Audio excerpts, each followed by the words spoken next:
Cante é professora de História da Arte na EBA, Escola de Belas Artes da Universidade Federal do Rio de Janeiro.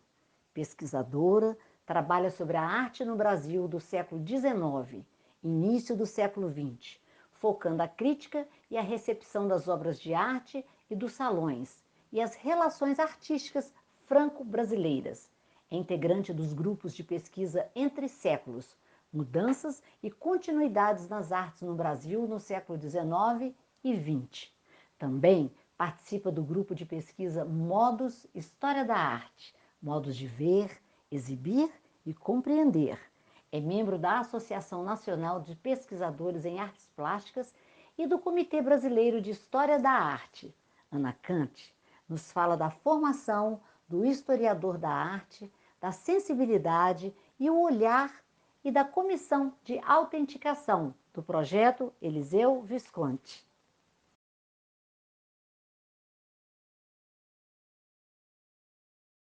Boa tarde, Ana Cândido. É um prazer estar com você aqui para nos falar bastante aí do seu percurso como pesquisadora, docente, historiadora da arte. E eu gostaria de começar assim com uma questão dos projetos, né? Os projetos de revitalização, divulgação, historiografia, né, dos nossos artistas brasileiros, principalmente esse seu foco que é entre séculos. E uma coisa que nos preocupa sempre muito, que é a questão de falsificações, adulterações. Então, assim, você tem um trabalho, uma larga experiência na comissão de autenticação de obras. Então, vamos dar um pouco como é que é esse fazer no dia a dia para a gente. Oi, boa tarde, Heloísa. Obrigada aí pelo convite, para a gente conversar aqui hoje, essa tarde, um pouquinho. Então, como você sabe, eu faço parte da comissão de autenticação das obras do Eliseu Visconti. Não é? O Tobias Visconti já esteve aqui no canal, dando uma entrevista muito bacana. E é um pouco, de repente, a gente pode começar aqui complementando, né?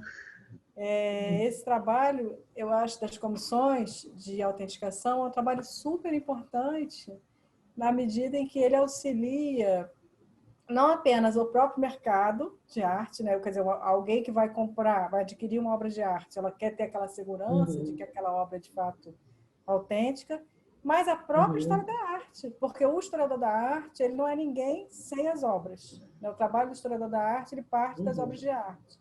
Então, quanto mais obras a gente conhecer, e isso é para os artistas brasileiros do período em que o Visconti viveu, né, desse final do século XIX, início do século XX, ele é esse artista que está ali entre academia e modernidade, a gente não tem, a gente está cada vez tendo mais acesso às obras desses artistas, mas durante muito tempo eles ficaram ali meio que esquecidos. A sorte do Eliseu Visconti é ter a família que ele tem, né, que tem esse projeto incrível, que tem o site com 1000 informações, com muitas imagens, mas é um caso, a gente tem que reconhecer que é um caso um pouco específico. Né? O Hélio Sillinger também tem a sorte de ter você, que está aí começando a divulgar a obra dele. Acho que ainda não é um projeto, mas em breve, quem sabe, né, o projeto já possa ser também formalizado enquanto, né, uma associação cultural para ver. Mas realmente nós temos poucos, né?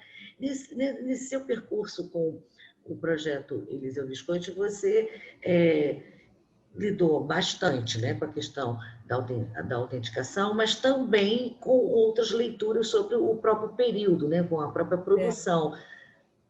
E exatamente. Como é esse trabalho? Conta pra gente aí como é que é esse trabalho tão envolvente. Aí, só um pequeno detalhe ainda sobre a comissão da autenticação, que eu acho que é legal de falar que sempre uma comissão ela é múltipla, né? Tem um coletivo. Então, isso dá uma segurança para a gente, porque não é um voto de uma pessoa só. Então, são 5 participantes que vão ali examinar as obras e vão poder indicar, né? Então, às vezes, não é unânime, mas é a maioria. A maioria acha que aquela obra é autêntica. Então, aquela obra vai ser tida como autêntica.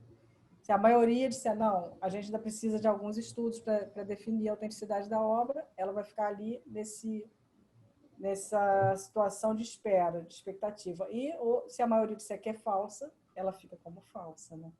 Agora, esse trabalho, se você pudesse ser um pouco mais pormenorizada, né, para a gente visualizar, né, esse coletivo, essa equipe, né? Tem a questão do olhar, né, que eu acho que você vai ter bastante oportunidade de falar, que é o olhar do historiador da arte sobre o objeto, a produção, né, artística, a tela, né, em si. Mas ele também entra, além de busca de documentos, ele também entra análise, sim. teria auxílio, né, de análise química, por exemplo, se a tinta é compatível com a época do artista, com a marca que ele usava, ou nem sempre também dá para fazer um levantamento tão mais extenso. Como é que normalmente é? Na comissão Visconde tem uma que é membro da comissão, que ela é restauradora, né? Ela é da área da conservação e restauração. Então, ela ajuda com algum tipo, tem aquela luz ultravioleta que você pode, quando você joga a luz no quadro, o que for acrescentado posteriormente tem um tipo de reação diferente.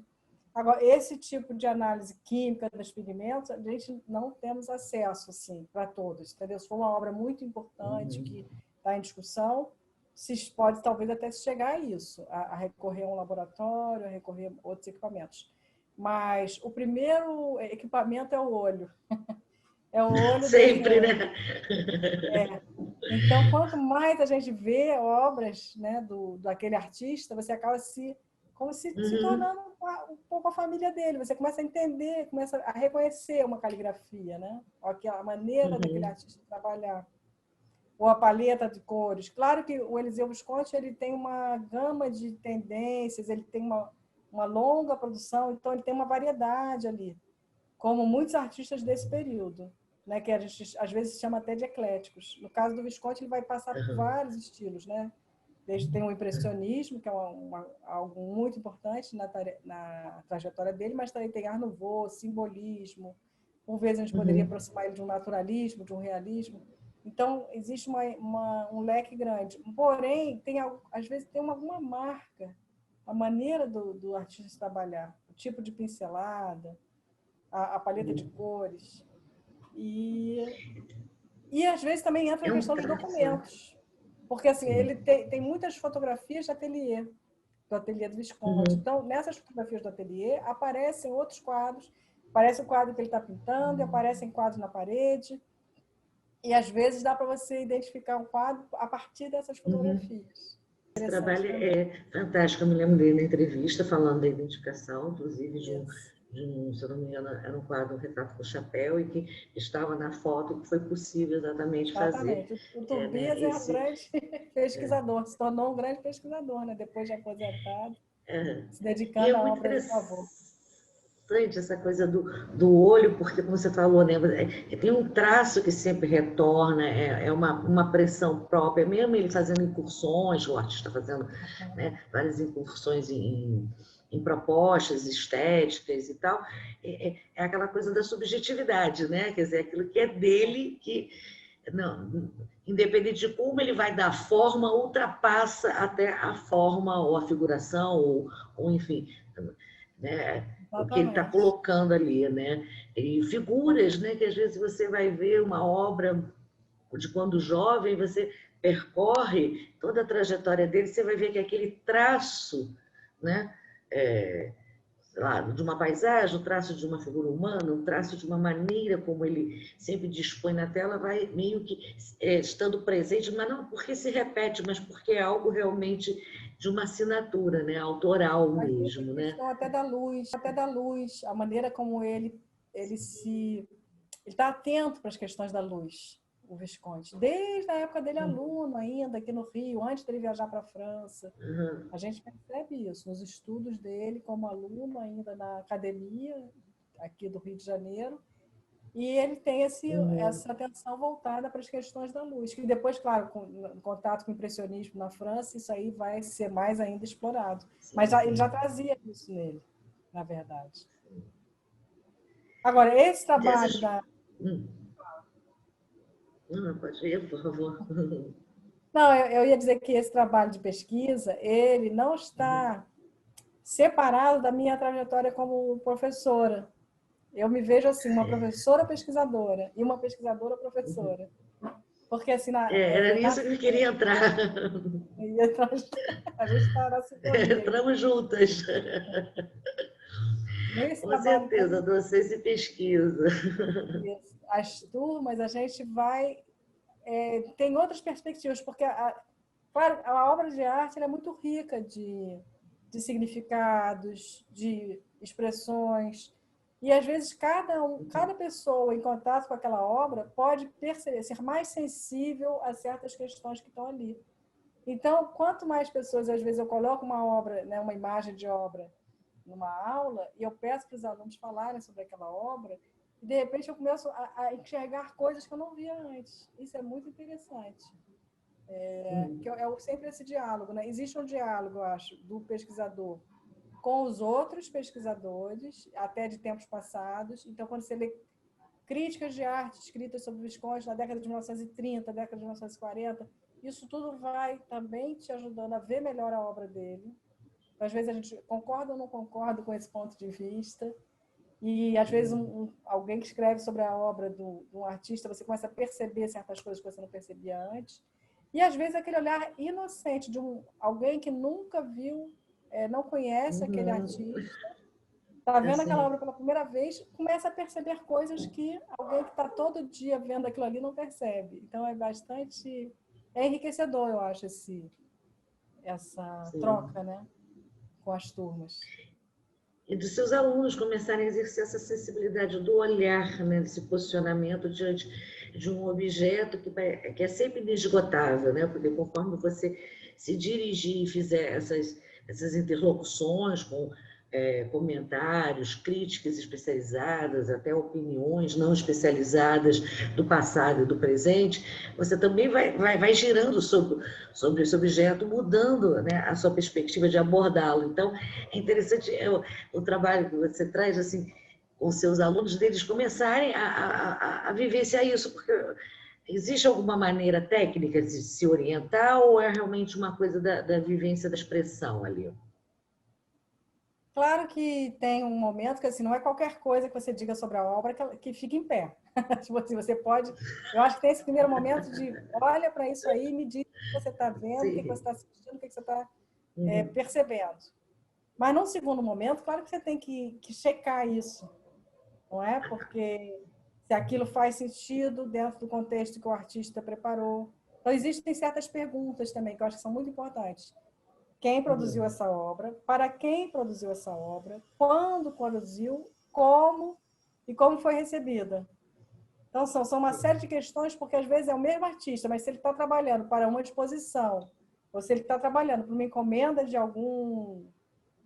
enfim, alguém, um encomendante específico, a obra já está diferente. Porque ou ele está visando um público mais amplo, ou ele está visando um cliente.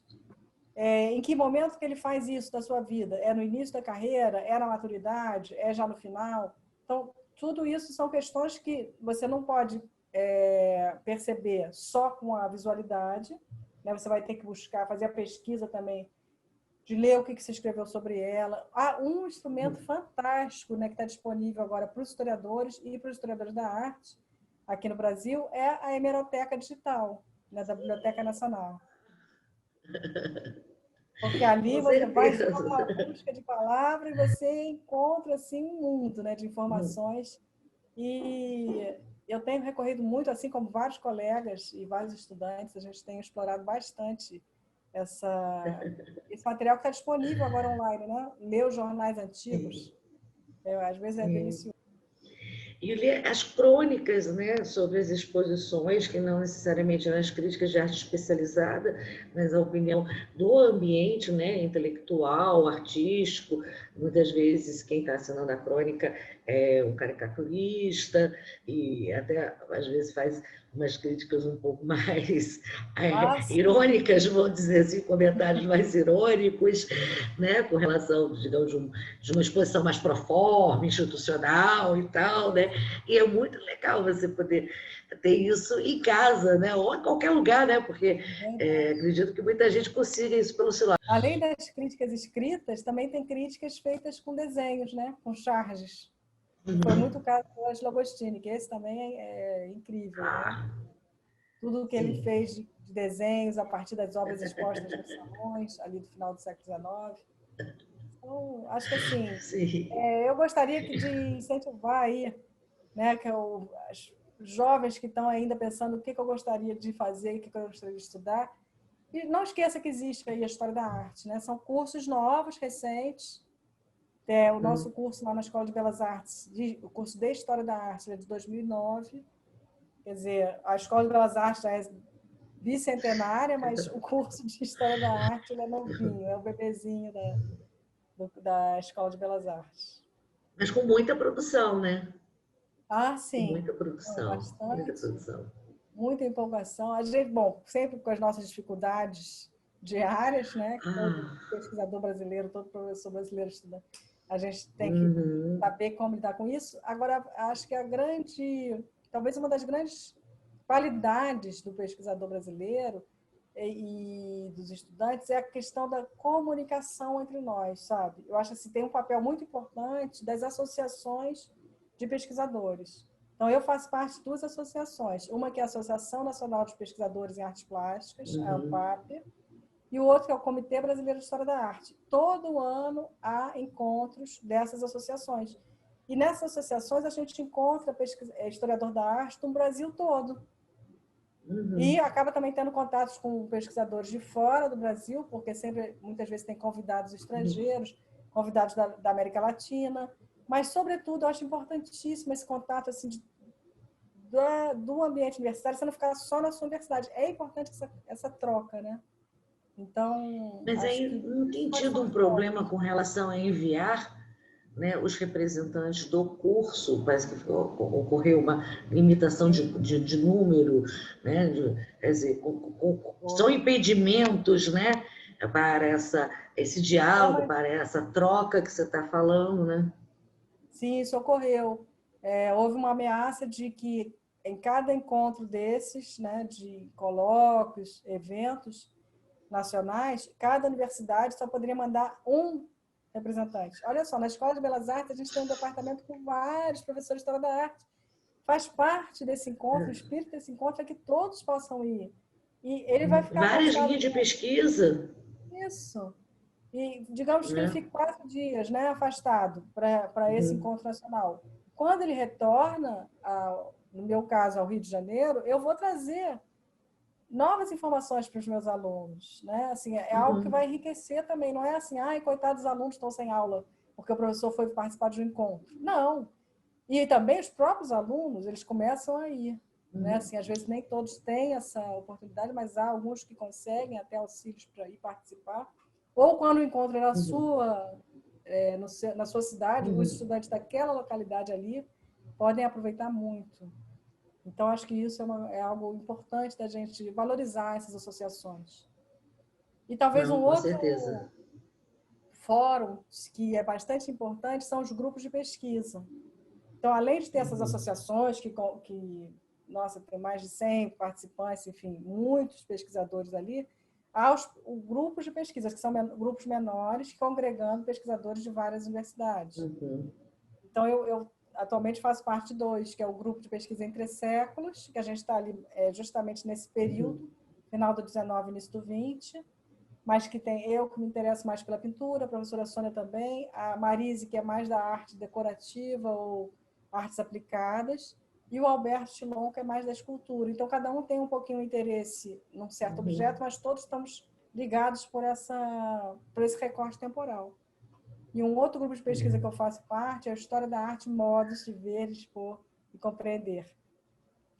E esse congrega participantes de várias universidades. Tem da UNB, que é a Universidade de Brasília, tem da Unicamp, aqui do Rio, a FRJ e a UERJ, Rio Grande do Sul, Federal do Rio Grande do Sul e Federal da Bahia. Então, é bastante interessante, a gente tem que sempre se encontrar. E está acontecendo agora, no mês de setembro, o 8º encontro do Grupo Modos, que está sendo online. Depois eu posso compartilhar aí, fazer a propaganda. Ah, sim, o link, com certeza, um cardzinho. Né? Agora, você vê, né, com tantas linhas de pesquisa, tantas pesquisas numa mesma linha, né, não é as linhas de pesquisa, tem várias pesquisas, vários olhares, várias interlocuções, várias linhas de pesquisa. Querer afunilar isso para um representante, sinceramente, é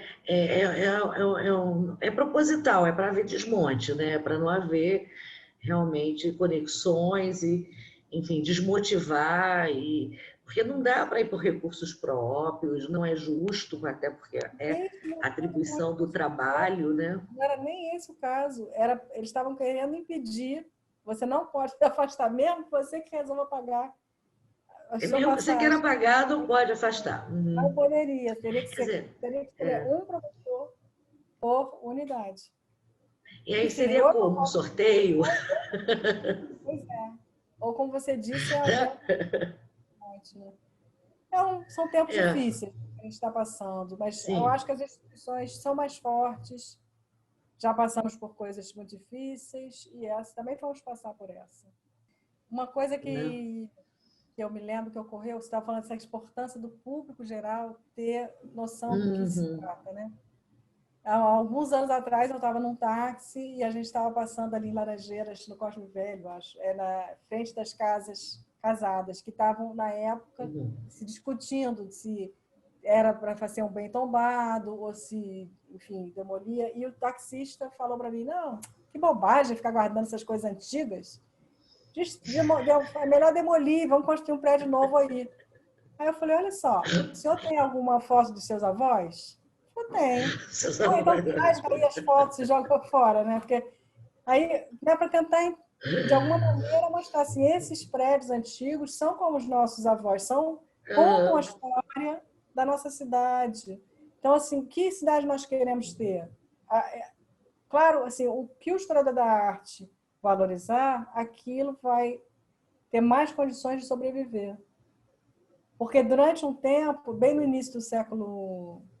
Não, até meados, assim, década de 1960, parte do patrimônio do início do século foi destruída, porque ainda não tinha uma consciência tão grande de que essa arquitetura eclética, que é típica do centro do Rio de Janeiro, do centro da cidade, era importante. Houve um momento em que se pensava que essa arquitetura não tinha valor algum, porque era tudo cópia da arquitetura europeia, que só tinha importância a arquitetura do período colonial e a arquitetura moderna.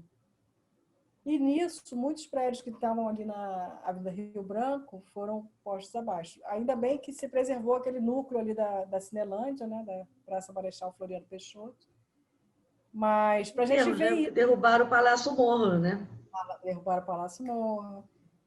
Quando abriram a Presidente Vargas também, derrubaram, aí nem era desse período, era do período colonial mesmo, que é a Igreja de São Pedro dos Clérigos. Então, para mostrar assim, que esse trabalho de um historiador da arte, de uma história da arquitetura, do patrimônio, não é algo assim tão abstrato. Isso acaba influenciando a cidade onde nós vivemos, né? Os nossos ambientes. E que tipo de obra está preservada no museu, por exemplo. Acho que é super importante assim, da gente chamar a atenção como há riquezas incríveis, assim, coisas interessantíssimas dentro do museu, que interessam a todo mundo, não interessam apenas a algumas pessoas um pouco bizarras que gostam de estudar essas coisas. Mas não, As coisas velhas. Mas você acha que o historiador da arte ele precisa, por exemplo, a gente tem um movimento, eu vejo vocês, né, os seus alunos, né, especialmente os grupos de pós-graduação no Instagram, são bem atuantes em postagens e tal, estão sempre apresentando, né, uma faceta interessante para você se aproximar, né, dessas pesquisas. Mas você acha que o historiador de arte precisaria cair mais na comunicação mesmo social, quer dizer, ir para as mídias, fazer um lobby para trabalho, né, na mídia aberta, alguma coisa que pudesse chegar mais à formação do geral da nossa sociedade, quer dizer, conhecer essa importância, porque essa ideia mesmo, você gosta de coisas velhas, isso aí é prédio antigo, para que vai ficar guardando isso aí que já, né, já não tem mais eu acho sentido. Que, assim, esse momento que a gente está vivendo é um momento especial para a gente começar a experimentar, né? Isso das mídias, Porque mesmo essa coisa do Instagram, do Museu Dom João VI, que é o museu lá da Escola de Belas Artes, ele começou a ser mais alimentado agora, porque a gente não está podendo estar presencialmente lá. Mas eu espero que isso vai ficar, né? No momento, a gente, nossa, que alegria quando a gente puder voltar a estar, né, dentro dos prédios, a gente se abraçar, a gente se ver pessoalmente. Mas que Sim, nesse claro. momento a gente não esqueça essas novas mídias que a gente está sendo obrigado a usar, que seja algo que permaneça, seja uma herança aí desse período tão sofrido que a gente está passando, né? Eu acho que é uma porta que se abriu, uma porta que acho que não tem retorno, não. Acho que é para poder ter mudanças de fluxo, né? Porque tudo vai depender de como também será esse retorno e o nível de atenção e de disponibilidade de tempo, até para poder manter as duas coisas, o presencial e o digital. Mas eu acho que é uma porta que se abriu. Não vejo como ela minguar. E do seu percurso, então, como é que você chegou à história da arte? Né? Sua passagem para o estudo na França, quer dizer, todo esse caminhar para hoje estar aí atendendo, né, essa sensibilidade dos alunos em aprender a olhar a obra, né, em fazer essa pesquisa e toda essa leitura do nosso passado, né, como sendo algo vivo e presente, não passado numa ideia mais antiga, que coloquial, né, de algo que se ultrapassou, né? Como é que foi um pouquinho esse Quando percurso eu para a gente era saber? garota, né? Não tinha, história da arte era no nível de pós-graduação. Na Uhum. graduação, o meu primeiro curso foi pintura. Aliás, esse quadro que está aqui atrás foi um quadro que eu fiz. Agora eu não tenho mais pintado, mas enfim, eu ainda guardo alguma produção que eu tinha nesse período. Uhum. Mas, durante o curso de pintura, eu amava as aulas de História da Arte. Eu fui aluna da professora Ângela Âncora da Luz. E aquilo ali eu ficava fascinada. Então, foi me chamando a atenção para aquilo. E depois, na minha trajetória, acabou que eu fui me aprofundando em História da Arte. E hoje em dia eu sou bastante feliz de estar estudando, porque o meu período, a minha especialidade, né, esse período da arte brasileira, ali do século XIX e início do século XX. E esse período, a documentação sobre ele, grande parte está na Escola de Belas Artes, que é onde eu sou Uhum. professora atualmente. Então, Uhum. é como se eu estivesse assim, estudando a minha própria instituição um pouco, porque a Escola de Belas Artes ela é herdeira da academia. E na academia se formou Eliseu Visconti, se formou Rodolfo Amoedo, Rodolfo Bernardelli, Henrique Bernardelli, que são vários nomes aí que talvez algumas pessoas que estejam assistindo a gente não ouviram ainda falar, mas eu espero que com o trabalho, não apenas meu, mas dos colegas, dos estudantes, cada vez mais esses nomes fiquem conhecidos. Não é? Porque é uma coisa que eu gosto também de comparar a obra de arte como um viajante no tempo. Tipo assim, a obra de arte foi feita lá em algum momento, só que ela existe atualmente. Então, ela está aqui no presente como esse viajante do tempo. E para a gente se aproximar dela, claro, tem esse primeiro momento que é pura visualidade, de você se colocar ali diante da obra, você perceber qual é o tema desse quadro, de que forma ele está pintado, ou numa escultura, qual é o material, quem é esse personagem. Uhum. Mas depois tem um momento que você vai tentar se aproximar daquele período, de quando aquilo foi feito. Então é como se fosse o trabalho de um detetive, de ir tentando juntar indícios, não é? Informações Sim. sobre aquilo ali. E isso é muito bom, assim, quem gosta disso, isso é um trabalho do pesquisador. É Com muito gratificante. certeza. Muito gratificante. Já saber, a depois Imagino. contar a história, né? Uhum. Acho isso. Acho que é importante isso que você traz, né? É algo que está, inclusive, materialmente ali no presente, né? Não existe como você pensá-lo no passado, até porque como ele foi pensado no passado era outro olhar. Tá bem. Então, As vamos perguntas que a dizer gente assim, faz são né? perguntas de agora. Então, Uhum. assim, uma das coisas que eu gosto muito quando eu estou diante de uma obra, assim, quando estou estudando um artista, é pensar as relações dele com o público da época. Né? Quais as expectativas das pessoas da época para aquilo ali. Mas eu acho que essa preocupação com o público vem da vivência de hoje. porque hoje nós vivemos o tempo todo em contato com o público, em exposição, né, pelas próprias mídias, por todos esses recursos. É como se o público estivesse constantemente presente. A gente tem sempre consciência desse público. E aí eu acho que por isso eu comecei a olhar para essa arte do século XIX, me perguntando também, esses artistas também já tinham essa consciência, né, de que estavam produzindo para um público que não era um rei, que não era um papa, né, que se a gente pensar na época do Renascimento, em que o artista produzia exatamente para um mecenas que ele conhecia o gosto dele. Não, no século XIX, os artistas vão produzir uma grande exposição, onde vai ter um público muito diferenciado, diversificado, e ele tem que oferecer ali, ele tem que conquistar o olhar do público. Então, muitas vezes, por isso, as dimensões dos quadros vão ser muitas vezes maiores, por algum. Aí depende do caso. Mas os temas dos quadros vão ser muito pensados em relação a esse público. Como que eu posso chamar a atenção, já que eu vou estar numa exposição com milhares de outros quadros ou de obras de arte, Sim. e eu quero que prestem atenção na minha obra, no meu trabalho. Com Então, certeza. isso vai ser um ponto bastante importante para esses artistas desse período.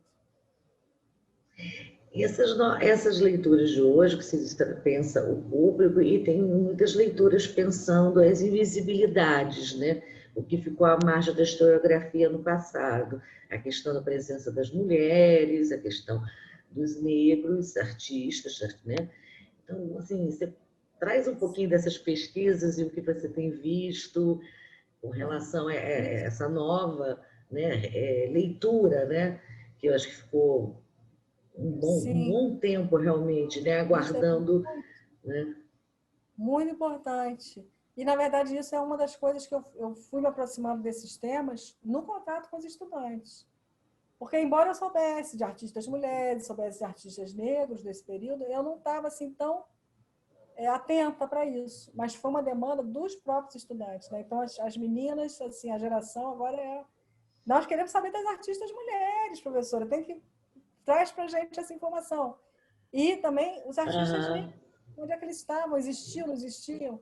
Então, com essa demanda, isso também me instigou a me pesquisar mais. Então, existiram vários artistas negros, né? O Estevão Silva foi um super importante. Os irmãos Timóteo da Costa também foram super... tiveram visibilidade na época, receberam encomendas importantes. Mas há pouco tempo eu me debrucei um pouco mais sobre o Firmino Monteiro, que foi um artista negro, que eu comecei a descobrir que na cidade do Rio tem vários quadros dele que estão aí disponíveis. Um ali na Câmara dos Vereadores, é uma cena histórica do Rio de Janeiro, esse quadro está ali permanentemente, e tem um outro quadro dele que está permanentemente no liceu, no Gabinete de Português de Leitura, ali perto da Praça Tiradentes. E foi bastante interessante assim, pesquisar esse artista, e além de, claro, no Museu de Belas Artes também existem 2 obras dele na exposição permanente, mas começar a descobrir assim, que nos jornais lá da época dele saía muita notícia sobre o Firmino Monteiro. E a gente hoje em dia deixou ele de lado, assim, foi se esquecendo dele, mas com essas novas preocupações, né, com essas novas temáticas que estão ganhando espaço, a gente pôde recuperar essa história muito interessante. A gente começa a entender um pouco mais, além de certos nomes que são sempre canônicos, com os quais também são importantes de serem estudados, né? Pedro Américo, Vitor Meirelles, são artistas que também a gente pode talvez ampliar um pouco mais o nosso conhecimento sobre a percepção da obra deles. Henrique Bernardelli, Rodolfo Bernardelli, mas outros que a gente também ouvia menos, né? Hoje em dia a gente está tentando recuperar. Acho que isso é uma parte bastante importante do trabalho do historiador da arte. E aí, uma curiosidade. Quais seriam com certeza inúmeros motivos, mas quais a gente poderia, num primeiro momento, pensar as razões desses esquecimentos? Né? Como você diz, quando você vai ao Jornal de Época, você vê que houve uma repercussão, e uma repercussão positiva, houve interesse sobre a produção daquele artista, e de repente ele passa assim, 50, 60, 100 anos esquecido, né? Teoricamente, pelo menos, de partir de entender né, esses esquecimentos, essas lacunas? Sim. Eu vou responder isso, mas eu queria só acrescentar um dado sobre esse estudo Uhum. sobre os artistas negros, porque houve um papel importantíssimo do Museu Afro-Brasil, lá de São Paulo.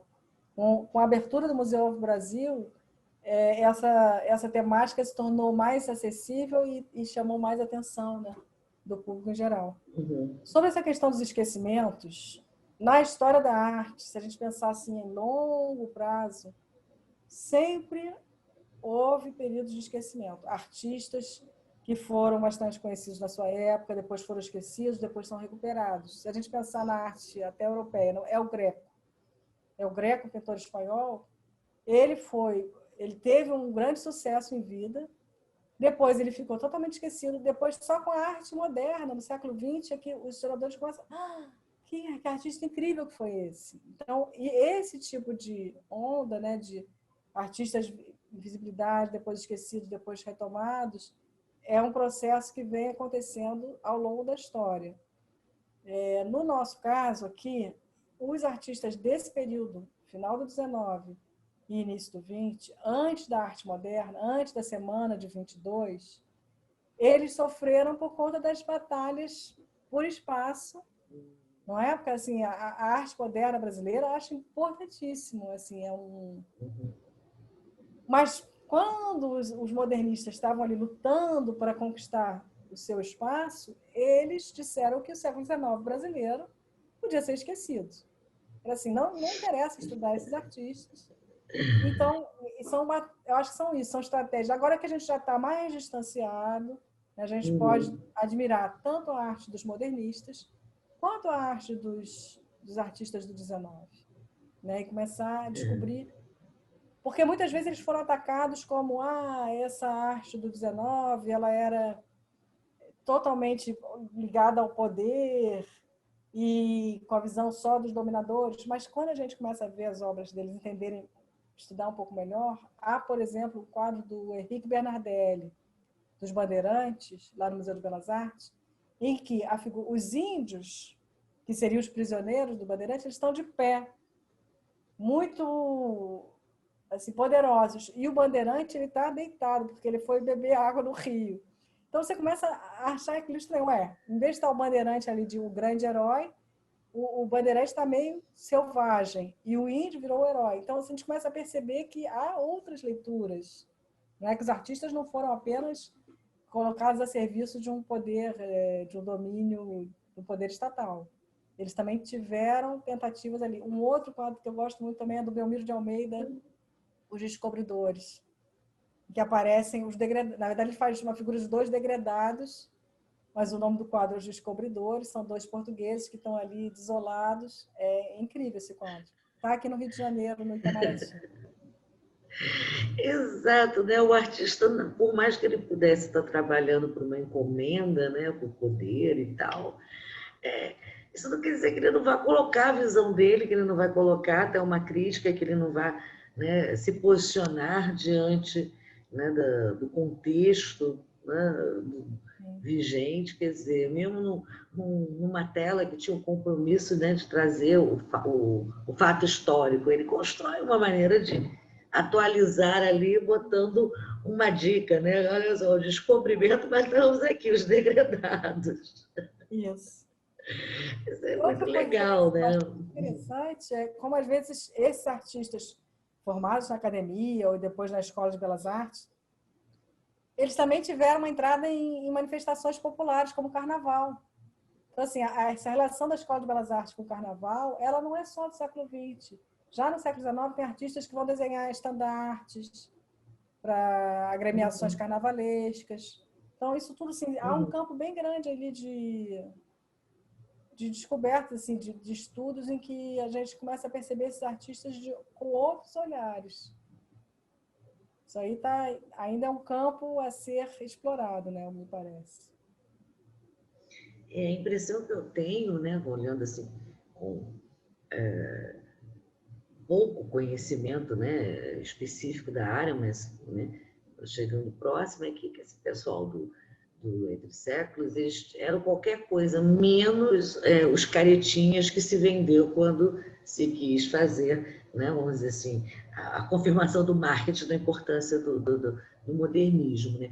Eles tinham uma interlocução muito grande entre eles eram ligados também à música, muitos deles também tocavam instrumentos, regiam, cantavam. Mas agora trouxe a questão do carnaval, quer dizer, eles estavam sempre ali nos movimentos culturais de uma forma muito efervescente, né? Sim, sim. Tem essa relação com a música, como você falou. O Alberto Nepomuceno era muito amigo de Visconti e também do Bernardelli. Eu acho que são essas interseções também de literatura. Eles estavam ligados à literatura, né? Os quadros muitas vezes são parte que tem alguma relação com alguma obra literária ou um poema de um brasileiro. Então, acho que são assim essas relações entre as várias áreas estão ali presentes. Acho que é bastante rico isso, né? E é isso, assim, cada vez que a gente se debruça sobre algum tema, a gente começa a descobrir que as coisas não são totalmente chapadas, né? São bem complexas, na verdade. E é isso que dá a graça, de a gente estar estudando e sempre encontrando novas perspectivas aí.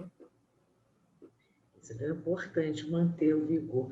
E é importante a gente pensar, né, na ampliação desses cursos e ter mais, né, instituições que possam vir oferecer em termos de graduação, né, com a história da arte. E eu fico pensando, não sei se você concordaria, seria tão útil, né, seria tão bom para a formação global humana, para trabalhar realmente um despertar, né, do detalhe, o despertar das relações, né, de comunicação entre as várias formas de se expressar e as várias relações, desde o macro-poder, a situação de um relato do cotidiano, né, e história da arte, o ensino médio, por exemplo, né? Não sei se Sim, você concorda com essa ideia. eu concordo. Assim, são formas da gente se entender no mundo, né? Assim, os artistas, para mim, eles colocaram ali nas obras o que eles percebiam do mundo. Então, quando a gente vai estudar as obras que eles nos deixaram, também é uma forma da gente refletir sobre o nosso próprio viver, enfim. Qual o sentido disso aqui tudo? Chegar até numa questão mais filosófica, né? Ou, se não, simplesmente viver, aproveitar esse tempo que nos é dado para tentar fazer o melhor, e fazer um mundo melhor. Não é? Que eu acho que isso seria de pensar esse coletivo. Acho que a história da arte ajuda bastante a gente a perceber isso, essa diversidade de expressões e de você entender a diferença, não exigir tudo só de um jeitinho. Imagina se só houvesse um tipo de arte. Não, acho que assim, essa diversidade é importantíssima, né? As várias vozes, o diálogo, ajudar a gente a entender essas mudanças também, que as coisas nem sempre foram do jeito como são hoje, ou seja, amanhã também elas podem ser diferentes. Isso tudo é um processo, as coisas estão em mudança. Isso ajuda também a gente quando as coisas não estão bem, a gente pensar, não, isso não vai ficar assim para sempre, porque já passamos por muitas mudanças. Então é Sim, isso, sim. seguir adiante Eu aí. acho interessante isso, porque principalmente os mais jovens, e cada vez mais chega na graduação bem novinho, né? Cada jovem é bem novinho. Adolescente, né? Uma idade assim, até que a gente estava lá ainda fazendo o ensino médio, já estão na graduação. Então, eu sinto que parece que tem mesmo uma ideia pré-concebida, enfim, uma coisa meio de off, assim, de que no passado era tudo meio parado, parece que não tinha vida inteligente, e quando você começa a trazer determinadas construções, tanto do pensamento quanto da estética, eles ficam até meio espantados, mas eles pensavam, eles faziam isso naquela época, né? Fica com uma ideia de que o passado era uma coisa assim, sei lá, totalmente fechada, sem vascularização, sem inovações, sem nada. Eu acho que é super importante de desconstruir também essa perspectiva, que eu acho que ela acaba sendo até bem presente, assim, aquelas estava escutando uma escritora africana, Chimamanda Adichie, enfim, no TED Talk dela, e ela dizendo que o perigo da história única é muito perigoso quando você conta só a história só de um viés. E que o estereótipo, não é que o estereótipo seja falso, mas é que ele está exacerbando algumas características apenas. Então, eu acho que é isso que é importante. Assim, quanto mais pessoas falarem sobre esse período, essa arte, a gente vai poder ter uma visão um pouco mais próxima do que foi, enfim, ou pelo menos procurar um entendimento. Né? Não descartar, isso aqui não interessa porque eles eram todos desse jeito. Não. Vamos ver o que se fazia, o que se pensava. Claro, eu acho que assim, já se falava em modernidade, ali no final do 19, mas o que eles esperavam de modernidade é diferente do que depois aconteceu a partir de semana de 22. Tá? Então, assim, a modernidade, a partir de 1922, é uma modernidade que se quer uma ruptura total com o passado. Agora estamos começando a arte brasileira, isso que era o discurso, né, da época. Enquanto que a modernidade que esses artistas ali do final do 19 queriam, ela tinha uma ligação com a tradição. Era assim, vamos fazer nossa arte de hoje, mas ela tem um diálogo que veio no passado, mas vai trazer a nossa voz para essa conversa. E, na verdade, essa história da ruptura total, que acabou o passado, nada nos interessa, ela é uma construção. Né? Porque se a gente pensar, todos os artistas, eles não vão... O exemplo de Picasso. O Picasso, ele vai ter quadros dele que estão em diálogo com Velázquez, não é? Com Goya. Então, ele vai se interessar pelas artes africanas, das máscaras africanas. Então, assim, é algo do passado, também, claro, do presente, se a gente pensar nessa tradição sendo mantida pelos artistas africanos, mas, no caso, ele estava vendo máscaras africanas de períodos anteriores. E tudo isso entra na obra dele e ele cria uma obra que é Picasso, assim, mas está em diálogo com as coisas do passado. E no século XIX, esses artistas pensavam nisso, assim, algo moderno, mas que não seja uma ruptura com o que veio antes, seja apenas trazer o nosso quinhão agora, tinha essa consciência de algo, nós fazemos parte dessa família aí que está vindo lá de antes, né? Artistas anteriores a nós que fizeram um caminho, e a gente está aqui dando um segmento. Claro, também não vamos continuar fazendo exatamente o que eles fizeram, vamos trazer algo diferente. Mas cada vez que se fala em moderno, em atualizar, há também um conceito diferente do que seria moderno. Acho que é isso também que a gente tem que ter em conta. E hoje em dia, na arte contemporânea, o tempo todo, né? Como você falou, a arte de hoje faz esse diálogo. Uma Adriana Varejão pode estar lá pegando coisas dos azulejos antigos. Então, hoje em dia a gente entende mais isso. Muitas vezes eles faziam citações. Se a gente quiser fazer mais uma metáfora com o cinema, né? Tipo, às vezes a gente vê um filme, tem uma cena no filme que a gente lembra que já viu em Hitchcock. E a gente não reclama, o cara plagiou Hitchcock. Não, ele está prestando uma homenagem. E a gente reclama, ele tem essa cultura ali cinematográfica.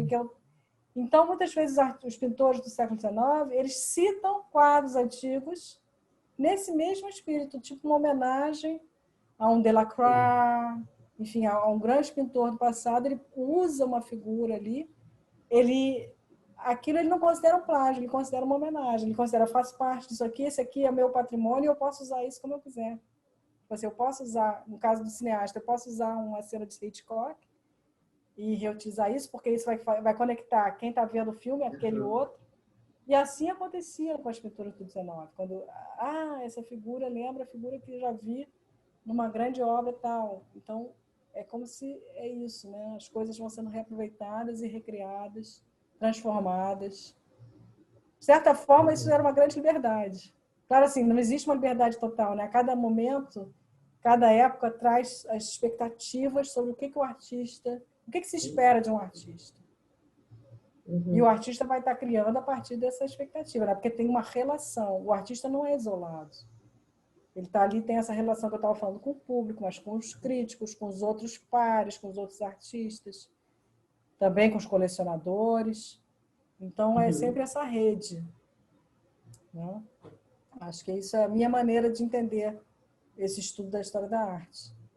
Nossa, que fica claro para a gente compreender por onde perpassa essas leituras e o próprio estudo. E como a gente pode pensar numa estratégia de movimentar mais, né, a visitação aos acervos públicos, aos museus. Agora, então, essa coisa do museu virtual é muito interessante, né?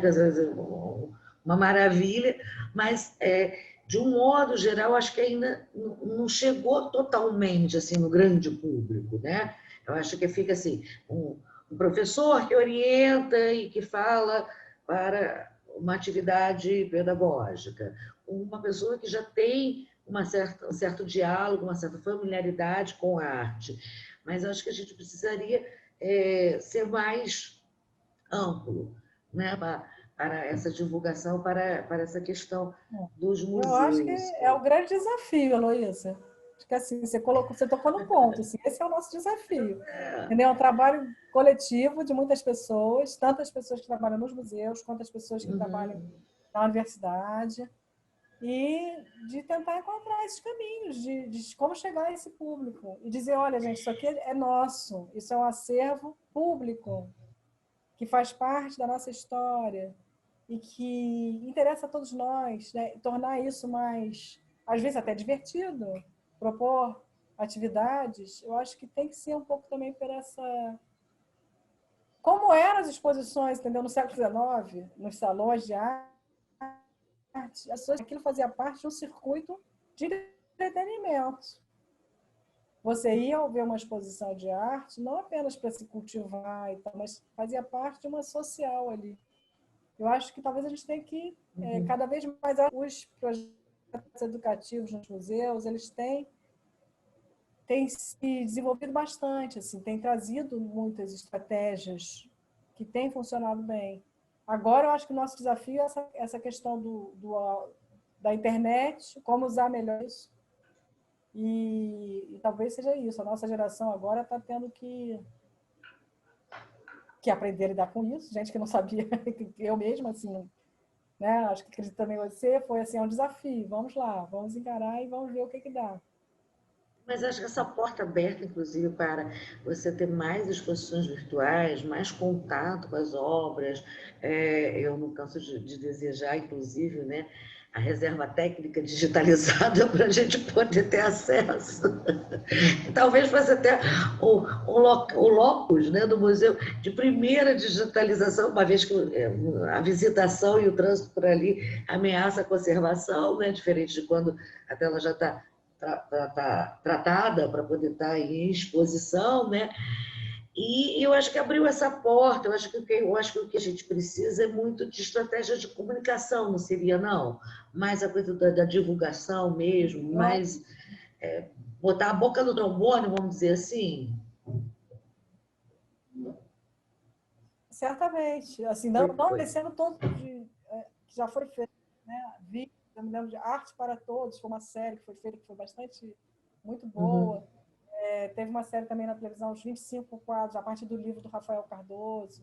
Sim, sim. Então, existem várias experiências assim, mas quando a gente vê o acesso que a gente tem a imagens de obras da Europa, é muito mais rápido. Assim, a quantidade de imagens que a gente tem dessas obras é incomparavelmente maior do que as imagens que a gente tem das obras brasileiras. E para a gente fazer história da arte no Brasil, a gente precisa ver essas obras. Então, assim, quanto mais a gente, como você falou, digitalização dos acervos dos museus, eu acho super importante. Colocar essas informações disponíveis.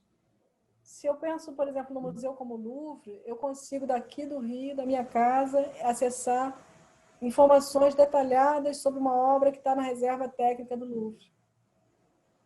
Sabe? Então, acho que assim, isso cada vez mais a gente vai precisar também dos nossos acervos aqui estarem disponibilizando isso, essas informações. Porque isso vai facilitar muito a pesquisa, Nesse ponto, eu acho que, no caso do Visconti, voltando aqui ao Tobias, né? Visconti, o site da Eliseu Visconti, ele facilita muito a vida do pesquisador, por colocar disponíveis as imagens das obras, as informações que se tem. Então, quanto mais... Um outro museu também em São Paulo, do Segal, é um museu muito bem organizado. Então, se quando tem algum acervo que está bem disponível, organizado e que se comunica, isso atrai mais pesquisadores para trabalharem com ele. Eu acho que é isso. Assim, quanto mais a gente abrir essas informações, disponibilizar essas imagens, só temos a ganhar, sabe? Só temos a ganhar. Com certeza. Todos, né?